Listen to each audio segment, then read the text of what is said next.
Hi,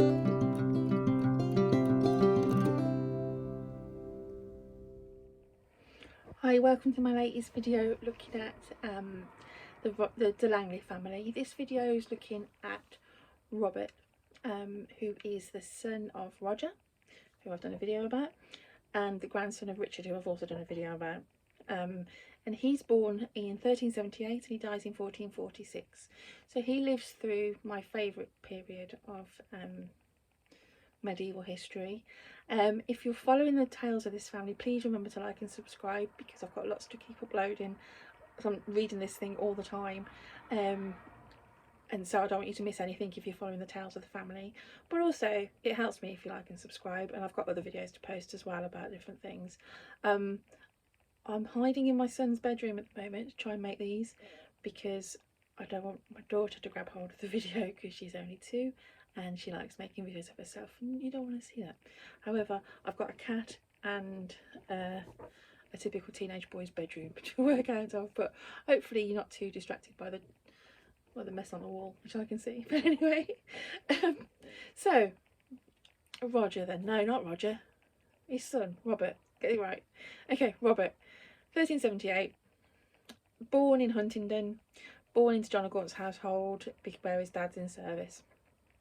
His dad dies 1393. No, he doesn't. Yes, he does. His dad dies 1393. And before his dad dies, they're still fighting over his granddad's will. You'll know if you've seen the Roger de Langley video about the Babes in the Wood saga and the de Holland family occupying the Langley house. It's been going through the courts for about 13-14 years all in all.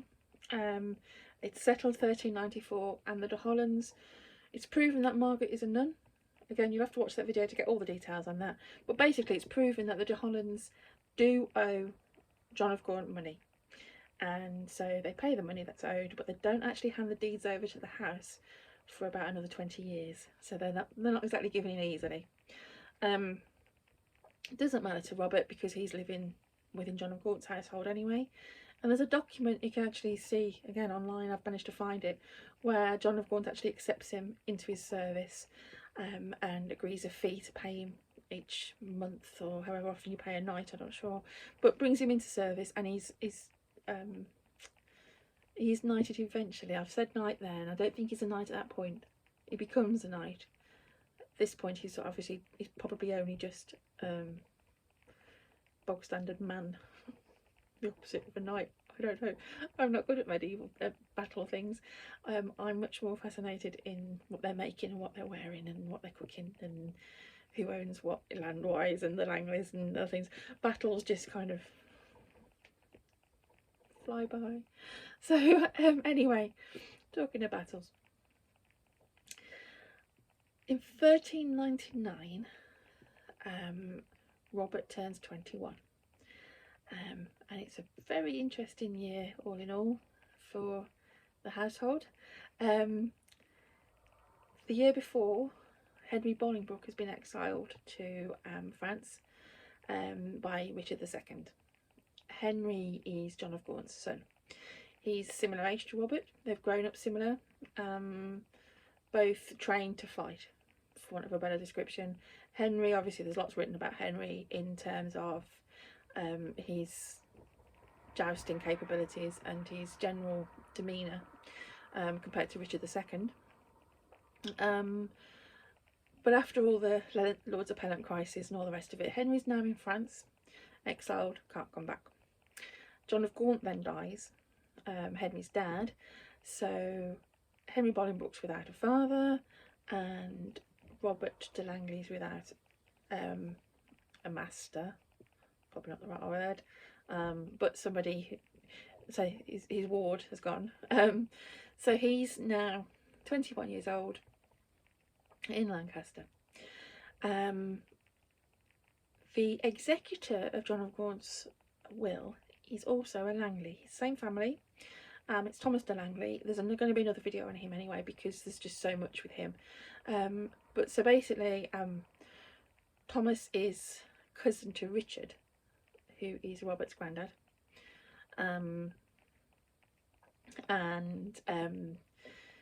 he's the same age as Roger, roughly, who's Robert's dad.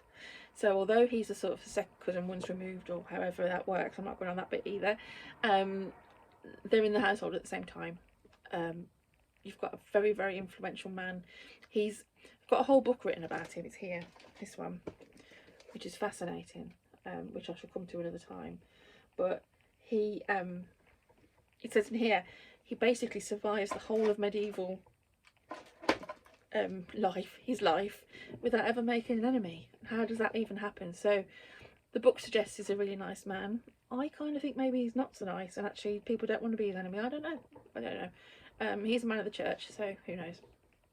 But anyway, 1399, you've got the coming of age of Robert de Langley, and the death of John of Gaunt. You've also got a celebration for the coming of age of Robert. I keep getting them confused. The coming of age of Robert, he has a celebration which involves the court. So you'll have all your key families there, and most of them are actually related anyway, because a lot of the daughters of, say, so the de Hollands is coming to mind, but I'm sure he wasn't at his birthday party. But yeah, the Ratcliffes, Nevilles get involved into the family at some point. Staffords are in the family. There's a lot of the big medieval families that you read about have got daughters married to low-ranking Langleys, or Langley girls have married higher-ranking other families. So there's lots going on. Anyway, I don't know if you can imagine this whole, say, birthday party, for whatever, I'm sure it's not a birthday party, but this celebration for Robert, with all these people involved. And one of the main people is very, very influential executor of the will, his cousin Thomas, and they have this get together. Okay, now a couple of months after that, Roger returns. Roger is in France with Henry. I've forgotten to mention that bit. Roger, no, he's not. Roger's dead. Oh my god. Robert, the one that we're talking about in this video, Robert is in France with Henry. We know that because there's something that happens later. But anyway, Robert, backwards and forwards from France, comes back for his birthday party, goes back again. A couple of months later, Thomas de Langley, the executor of the will, takes a couple of thousand men up to Pontefract, where he meets Robert de Langley and Henry Bolingbroke. And anybody who knows their medieval history knows that they also met somebody else up there.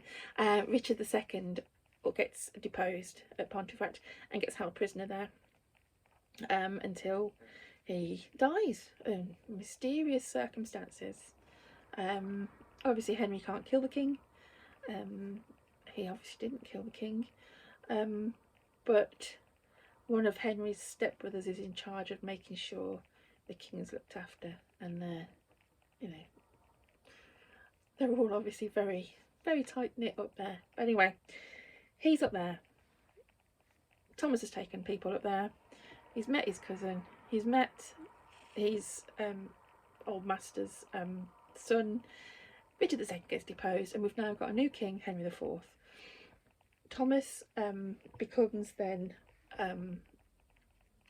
chief advisor for Henry IV as well, and Robert is still Robert is still, I'm trying hard to concentrate and remember what he's doing. Robert is still in the service of Henry as well. In 1401, when it's all started to settle down, something triggers Robert, and the swashbuckling anti-hero Robert de Holland pushes him too far, and he basically goes back to the house. This is Robert de Holland, goes to the house and drives all his cattle away and causes all sorts of havoc with the Prestwich house.